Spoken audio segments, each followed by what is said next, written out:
হচ্ছে তিস্তার জল দেবে, যেন মনে হচ্ছে মহোৎসব, মহা অধিপতি হয়ে গেছে সবে। ইলেকশন হয়ে এখনো পর্যন্ত শপথ হলো না এমপিদের, এর মধ্যে বিক্রি করে দিল বাংলার জল। প্রধানমন্ত্রী যখনই ভারতে যান তখন শুধু দিয়েই আসেন, কিছুই আনতে পারেন না। এটা তার নতজন পররাষ্ট্র নীতির ফসল, রাইট? উনি বলেন যে আমি খালি দিই, আমার কিছু দরকার নাই। ঠিক আছে, আপনার মন বড়, ঠিক আছে, কিন্তু রাষ্ট্রীয় বিষয়, আপনি ব্যক্তিগত বিষয়ে আপনি অনেক কিছু দান সৎকার করে আসেন, কোনো সমস্যা নাই, আপনার ব্যক্তিগত যা আছে দিয়ে আসেন, কিন্তু রাষ্ট্র তো আপনার একার না, এই দেশটা তো আপনার একার না, এই দেশটা তো জনগণের। তো জনগণের কথা আপনার চিন্তা করতে হবে, আর নিজের বাপদাদার সম্পত্তি মনে করলে তো হবে না, ঠিক আছে? তো আসলে আওয়ামী লীগ সরকার অবাধ, সুষ্ঠু, নিরপেক্ষ নির্বাচন ব্যবস্থাকে ধ্বংস করে দিয়েছে। তারা প্রতিবারই প্রহসনের নির্বাচনের আয়োজন করে ভারতের হস্তক্ষেপে বারবার ক্ষমতায় আসে, ফলে জনসমর্থনহীন আওয়ামী লীগ সরকারকে বারবারই ভারতের তুষ্ট করে ক্ষমতা থাকতে হয়। নতজন পররাষ্ট্রনীতি পরিহার করে বাংলাদেশের 17 কোটি মানুষের স্বার্থ রক্ষায় কাজ করার জন্য আমি সরকারের প্রতি আহ্বান জানাচ্ছি।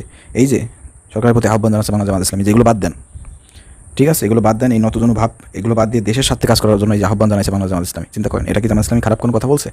দেশের কথা বলে দেশের মানুষ